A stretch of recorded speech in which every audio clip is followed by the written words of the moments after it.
तो दोस्तों, क्योंकि सांस भी कभी बहू थी के आज के एपिसोड की शुरुआत में गौतम अकेले में अपनी पुरानी यादों और दामिनी की कड़वी बातों में खोया होता है। उसे दामिनी के वो शब्द याद आते हैं कि नकुल उसकी वजह से कितना अपमानित महसूस करता है और उसके झूठे वादों से कितना तंग आ चुका है। गौतम को नकुल की वो बात भी चुभ रही होती है कि वो अब अपने पिता का नाम भी नहीं सुनना चाहता। फिर अपने किए पर पछतावा करते हुए गौतम रोने लगता है। उसको अपने बचपन और माँ तुलसी के साथ किए गए बर्ताव की याद आती है। उसको एहसास होता है कि उसने कितना बुरा किया था और कैसे तुलसी ने उसकी हर जिद के आगे भी प्यार दिखाया था। एक बेटे का पछतावा अब एक पिता के दर्द में बदल गया था। गौतम अपनी गलतियों का बोझ महसूस कर रहा था जो अब उसके अपने परिवार को तोड़ रही थी। तभी इतने में नकुल जख्मी हालत में दरवाजे पर आता है। उसको देखकर गौतम घबराता हुआ नजर आता है। नकुल सिर्फ मॉम कहकर रोने लगता है और गौतम के गले लग जाता है। पूछने पर नकुल बताने लगता है कि घर जाते वक्त गाड़ी में उसका और दामिनी का झगड़ा हो गया था। फिर फ्लैशबैक में दामिनी नकुल को समझा रही होती है कि गौतम जैसे भी हैं उसके पिता है और फैमिली आखिर फैमिली ही होती है। लेकिन नकुल गुस्से में कह रहा होता है कि ऐसी फैमिली होने से अच्छा है कि फैमिली ही ना हो। तो दामिनी इस पर नाराज होती हुई नजर आती है। तभी अचानक नकुल की गाड़ी के सामने कुत्ता आ जाता है और कार पेड़ से टकरा जाती है। इधर फ्लैशबैक खत्म होने पर नकुल बता रहा होता है कि दामिनी अस्पताल में है और उसको बहुत चोट लगी है। वो रोते हुए अपने पिता से माफी मांगता है और गले लगता हुआ नजर आता है। ये सुनकर गौतम बुरी तरह डर जाता है। अगले ही पल गौतम तुरंत अस्पताल पहुंचता है। वो दामिनी से मिलने की कोशिश करता है लेकिन डॉक्टर उसको रोक देते हैं क्योंकि प्रोसीजर चल रहा होता है और वे ब्लीडिंग रोकने की कोशिश कर रहे होते हैं। इधर नकुल डरते हुए अपने पिता से पूछता है कि क्या मॉम ठीक हो जाएंगी। तो गौतम उसको दिलासा देता है कि सब ठीक हो जाएगा। इसके बाद नर्स नकुल को ड्रेसिंग के लिए वहां से ले जाती है। एक हादसे ने बाप बेटे के बीच की दीवार को गिरा दिया था। अब दोनों एक ही दर्द और डर से गुजर रहे थे, दामिनी की जिंदगी बचाने की उम्मीद में। वहीं दूसरी तरफ मिताली एक चालाकी के साथ टिम्सी के स्कूल पहुंचती है। वो टीचर से झूठ बोलती है कि टिम्सी की वैक्सीनेशन पेंडिंग है, इसलिए उसको डॉक्टर के पास ले जाना है। जब टीचर उसको रोकती है तो मिताली अपनी मां होने का हवाला देकर टीचर को चुप कराती हुई नजर आती है। फिर वो टिम्सी के पास जाती है और उसको बोलती है चले बेटा, तो टिम्सी जाने से इनकार कर देती है। तो इस पर मिताली बड़ी ही चालाकी से टिम्सी को मूवी और टैब में खेलने का लालच देकर अपने साथ वहां से ले जाती है। इधर दूसरी तरफ अस्पताल में दामिनी को होश आ जाता है और गौतम उसको देखकर राहत की सांस लेता है। तभी नकुल अपनी गलती मानकर दामिनी से माफी मांगता है तो दामिनी उसको माफ कर देती है। तभी पुलिस एक्सीडेंट का स्टेटमेंट लेने आ जाती है। इंस्पेक्टर पूछते हैं कि गाड़ी कौन चला रहा था। तो नकुल सच बोलने ही वाला होता है कि गौतम बीच में बोल पड़ता है और कहता है कि गाड़ी वो चला रहा था। तो इंस्पेक्टर को शक होता है क्योंकि गौतम को कोई चोट नहीं लगी है।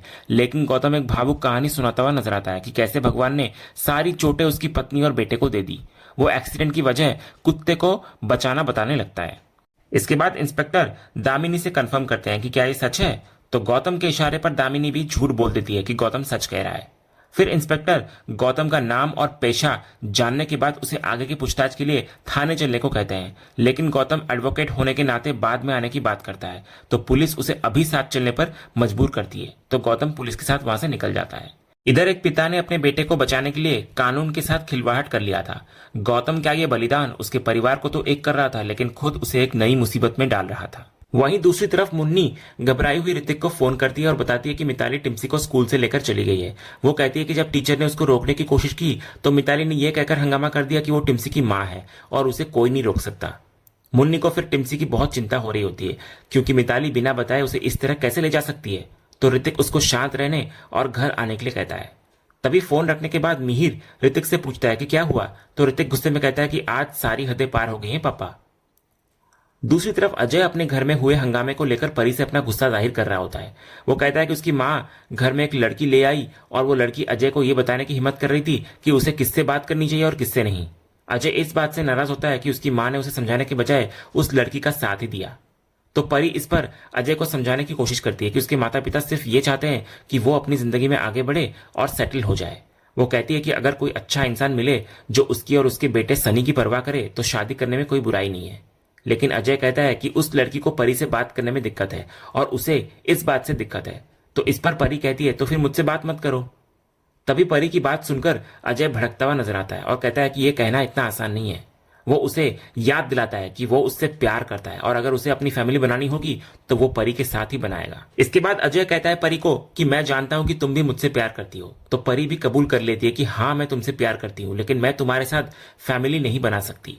वो अजय को हकीकत का आईना दिखाती है और कहती है कि उसके घर वाले उसे कभी स्वीकार नहीं करने वाले। वो कहती है कि उनकी नफरत गलत भी नहीं है, क्योंकि जो उसने उनके साथ किया था वो गलत था। वो कहती है कि वो इस सच को स्वीकार कर चुकी है कि उसे अपने किए की सजा मिल रही है और वो इसके साथ ठीक है। तो अजय कहता है कि अगर उसके घर वाले परी को स्वीकार नहीं करेंगे तो वो जिंदगी भर अकेला रहेगा, लेकिन शादी सिर्फ परी से ही करेगा। तो परी उसकी बात नहीं सुनती और उसे बार बार एक ही बात ना दोहराने की सलाह देकर वहां से चली जाती है। ये एक बेहद भावुक और दिल तोड़ने वाला सीन होता है। दोनों एक दूसरे से प्यार तो करते हैं, लेकिन अतीत की गलतियों और परिवार की नफरत उनके बीच एक ऐसी दीवार बनकर खड़ी है जिसे तोड़ना लगभग नामुमकिन लग रहा है। दूसरे सीन में ऋतिक और मुन्नी मिताली के घर पहुंचते हैं। इधर मिताली उनको देखकर खुश होने का नाटक करती है, लेकिन ऋतिक उसकी ओवर एक्टिंग बंद करने को कहता है और पूछता है कि उसकी हिम्मत कैसे हुई टिम्सी को स्कूल से लाने की। तो मिताली बहाना बनाती है कि टिम्सी सो रही है और याद दिलाती है कि वो भी टिम्सी की माँ है और अगर वो चाहती तो उसे पूरी कस्टडी मिल सकती थी। तो इस पर मुन्नी मिताली को पूछती है कि वो ऐसा क्यों कर रही है, जबकि वो तो टिम्सी की जिम्मेदारी तक लेना नहीं चाहती थी। इस पर मिताली अपना असली चेहरा दिखाती है। वो चिल्लाकर कहती है कि उन दोनों ने उसकी जिंदगी, उसका करियर और उसके सपने सब बर्बाद कर दिए हैं। वो बताती है कि ऋतिक की एक सोशल मीडिया पोस्ट की वजह से ऑर्गेनाइजर्स को पता चल गया कि वो एक माँ है और वो कंपटीशन से डिस्क्वालीफाई हो गई। तो इस पर ऋतिक कहता है कि इसमें उसकी कोई गलती नहीं है, बल्कि मिताली झूठ बोलकर हिस्सा ले रही थी, इसलिए ये सब हुआ। लेकिन मिताली फिर भी इल्जाम लगाती है कि ऋतिक ने यह सब जानबूझकर किया। इसके बाद जब मिताली ऋतिक को लूजर कहती है तो मुन्नी गुस्से में चिल्ला पड़ती है कि जुबान संभाल कर बात करो मिताली, मेरे पति के बारे में सोच समझकर बोलना। तो मिताली मुस्कुराते हुए ताना मारती है कि अब वो उसकी सच्चाई सुन भी नहीं पा रही है। इसके बाद ऋतिक टिम्सी को ढूंढने के लिए ऊपर जाने लगता है, लेकिन मिताली उसे रोक लेती है और पुलिस कंप्लेंट करने की धमकी देती है। वो कहती है कि आज टिम्सी यहां से कहीं नहीं जाने वाली और दोनों को अपने घर से निकल जाने को कहती है। तो इस पर मुन्नी उसको समझाने की कोशिश करती है कि वो अपने बदले के लिए एक बच्ची का इस्तेमाल न करे, लेकिन मिताली बोलती है कि अब ये सब कोर्ट तय करेगा। इसके बाद मिताली ऋतिक और मुन्नी के मुंह पर दरवाजा बंद कर देती है। इधर ऋतिक गुस्से में दरवाजा पीटने लगता है, लेकिन मुन्नी उसको रोकती है। वो उसे समझाती है कि इस तरह से उन्हें टिम्सी वापस नहीं मिलने वाली। तो ऋतिक बेबसी से पूछता है कि अब वो क्या करे, माँ भी यहाँ पर नहीं है। तो मुन्नी उसे एक नई उम्मीद देती है। वो कहती है अगर माँ नहीं है तो पापा तो है ना। अगले सीन में अस्पताल में सुच्चू को मिहिर का कॉल आता है। इधर नॉयना जो बिस्तर पर पड़ी होती है शक करती है कि शायद मिहिर उसके लिए कॉल कर रहा हो। तो सुच्चू फिर फोन उठाती है और मिहिर उसको बताता है कि वो उससे और नॉयना से मिलने उनके घर आ रहा है। ये सुनकर सुच्चू हैरान होती हुई नजर आती है। तो मिहिर साफ कर देता है कि बात इतनी जरूरी है कि उसे आना ही पड़ेगा। फिर सुच्चू बताने ही वाली होती कि वे अस्पताल में है, लेकिन नॉयना उसे रोक देती है। मिहिर के फोन काटते ही नॉयना साफ कहती हुई नजर आती है कि वो नहीं चाहती कि मिहिर को कैंसर का पता चले। वो सुच्चू को मजबूर करती है कि वे डॉक्टर से परमिशन लेकर तुरंत घर चले, क्योंकि उसे जानना है कि मिहिर किस बात के लिए आ रहा है। अगले ही पल मिहिर सुच्चू के घर पहुंचता है। नॉयना उसको हाय बोलती है, लेकिन मिहिर उसको इग्नोर करता हुआ नजर आता है। फिर नॉयना को खांसी आने लगती है, जिसको वो पानी पीकर छिपा लेती है। इसके बाद नॉयना आकर मिहिर को बैठने को कहती है, लेकिन मिहिर गुस्से में होता है, कहता है कि वो बैठने नहीं बल्कि अपना हक लेने आया है। नॉयना हैरान होकर पूछती है कि वो किसकी बात कर रहा है। तो मिहिर खुलासा करता है कि वो टिम्सी को लेने आया है। वो इल्जाम लगाता है कि नॉयना की भतीजी मिताली ने टिम्सी को स्कूल से अगवा कर लिया है और यहीं लेकर आ गई है। तो इस पर नॉयना हैरानी जताती है कि उसे सच में कुछ नहीं पता, लेकिन मिहिर उसकी बातों पर जरा भी यकीन नहीं करता। वो सुच्चू को भी चुप करा देता है और साफ कहता है कि वो उन लोगों पर जिंदगी में कभी भरोसा नहीं करेगा, क्योंकि उन लोगों ने बहुत गेम्स खेल लिया है। फिर गुस्से में मिहिर आगे बताता है कि मिताली ने ऋतिक और मुन्नी के साथ कितनी नीच हरकत की है। वो चेतावनी देता है कि अगर उसे उसकी पोती नहीं मिली तो वो किसी भी हद तक जा सकता है। फिर वो जोर जोर से टिम्सी को आवाज लगाता है और पूरे घर में उसको ढूंढने लगता है। इधर नॉयना और सुच्चू की चुप्पी उसके शक को और पक्का कर देती है। तभी सन्नाटे को चीरती हुई ऊपर से टिम्सी की आवाज आती है। तो मिहिर, नॉयना और सुच्चू तीनों ऊपर की ओर देखते हैं हैरानी से। अगला सीन हमें अंगद का दिखाया जाता है, जहां नंदू की पत्नी अंगद को बृंदा के साथ देख लेती है। वो सीधे अंगद के पास आती है और पूछती है, कौन थी वो? तुमने तो कहा था कि तुम यहाँ किसी को नहीं जानते। तो अंगद इसे अपनी निजी मामला कहकर टाल देता है, लेकिन नंदू की पत्नी के मन में शक का बीज बो चुका होता है। फिर घर आकर वो नंदू को सब कुछ बताने लगती है। पहले तो नंदू इसे गंभीरता से नहीं लेता, लेकिन जब उसकी पत्नी याद दिलाती है कि अंगद ने खुद कहा था कि वो यहाँ पर नया है, तो नंदू को भी लगता है कि कुछ तो गड़बड़ है। वे दोनों इस बारे में बिक्कू दादा से बात करने का फैसला करते हैं। दूसरी तरफ फैक्ट्री में एक नया तमाशा खड़ा हो चुका होता है। विक्रांत का आदमी सारे वर्कर्स को बता रहा होता है कि अंगद को वृंदा मैडम से माफी मांगनी होगी, क्योंकि उसी की वजह से पुलिस आई थी।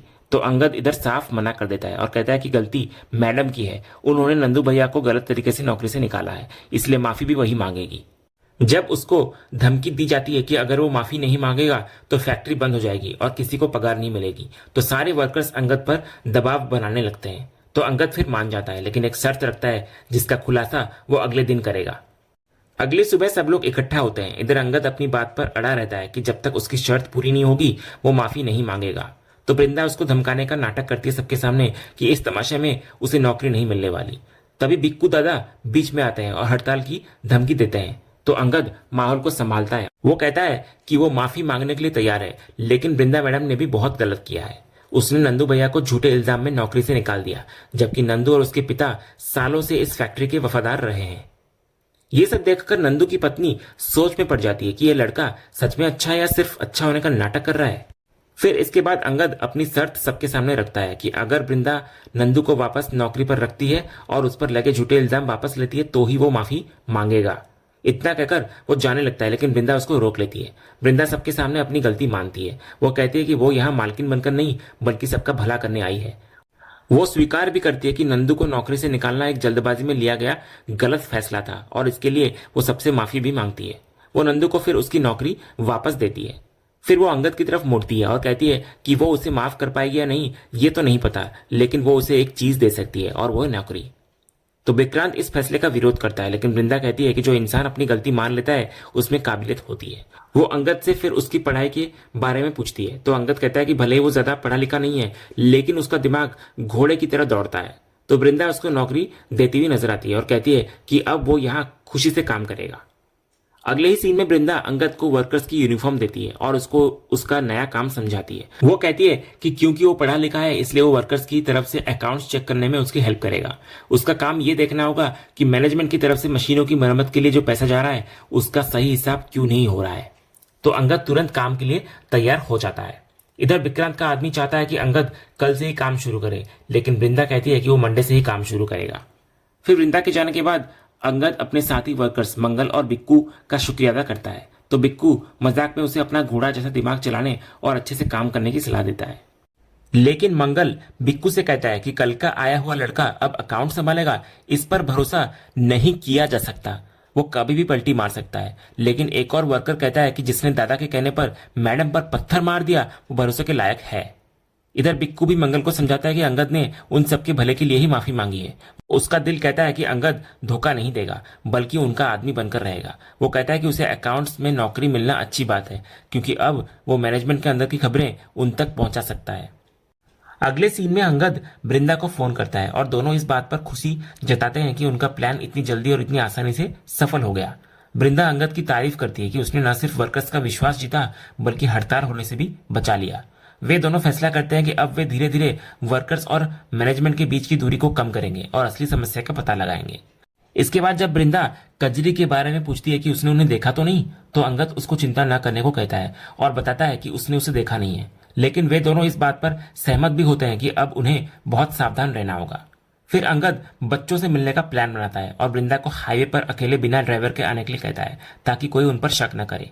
दोनों एक दूसरे से हाईवे पर मिलने का वादा करते हैं और एक नई सीक्रेट मुलाकात के लिए तैयार हो जाते हैं। इसके तुरंत बाद हम देखते हैं कि जैसे ही अंगद बाहर निकलने लगता है उसका सामना नंदू की पत्नी से होता है, जो बिक्कू और बाकी वर्कर्स को अपने साथ लेकर आती है। इधर बिक्कू अंगद को रोकता है और पूछता है कि वो इस वक्त कहाँ जा रहा है। तो अंगद टहलने का बहाना बनाता है, लेकिन बिक्कू सीधे मुद्दे पर आता है और पूछता है टहलने अकेले निकले हो या किसी के साथ। तभी कजरी उसको टोकती है और कहती है कि कल तो उसने बात तो घुमा दी थी, लेकिन आज उसे बताना ही होगा वो कल रात किसके साथ था। तभी अंगद अनजान बनने की कोशिश करता है, लेकिन मंगल गुस्से में उसका कॉलर पकड़ लेता है और उसको धमकी देता है कि अगर उसने कोई चालाकी की तो वे उसे छोड़ेंगे नहीं। तो बिक्कू मंगल को शांत करता है, लेकिन खुद भी अंगद को चेतावनी देता है कि उसका भी हाथ उठ सकता है, इसलिए बेहतर होगा कि वो सच बता दे। वो चिल्लाकर पूछता है कि किसके साथ थे तुम।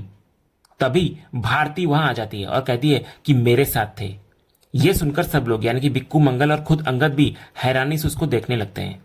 इसके बाद मंगल भारती पर भड़क जाता है और कहता है अब समझा, इसलिए तू उस दिन इसकी तरफदारी कर रही थी। वो गुस्से में भारती को पकड़ने की कोशिश करता है, लेकिन बिक्कू उसको रोक लेता है। इसके बाद बिक्कू अपनी बेटी को सामने बुलाता है और पूछता है क्या सुन रहा हूं मैं, ये तुम रात को इसके साथ थी। तो भारती बिना किसी हिचकिचाहट के साथ जवाब देती है कि हाँ बाबा, मैं अंगद के साथ ही थी। तो उसका यह जवाब पूरे सीन को एक नए और खतरनाक मोड़ पर लाकर खड़ा कर देता है। बिक्कू अपनी बेटी के इस कबूलनामे से स्तब्ध होता है और अंगद भी हैरान होता है कि भारती ने यह झूठ क्यों बोला। और इसी सीन के साथ ही आज का ये एपिसोड यहीं खत्म होता है। तो दोस्तों, आज का ये एपिसोड और इसका अपडेट आपको कैसा लगा, अपनी राय हमें कमेंट बॉक्स में जरूर बताएं। अगर आपको आज का वीडियो पसंद आया हो तो वीडियो को लाइक करें, शेयर करें और हमारे चैनल को सब्सक्राइब करके बेल आइकन जरूर दबाएं, ताकि क्योंकि सांस भी कभी बहुत के अगले धमाकेदार एपिसोड का अपडेट आपको सबसे पहले मिले। धन्यवाद।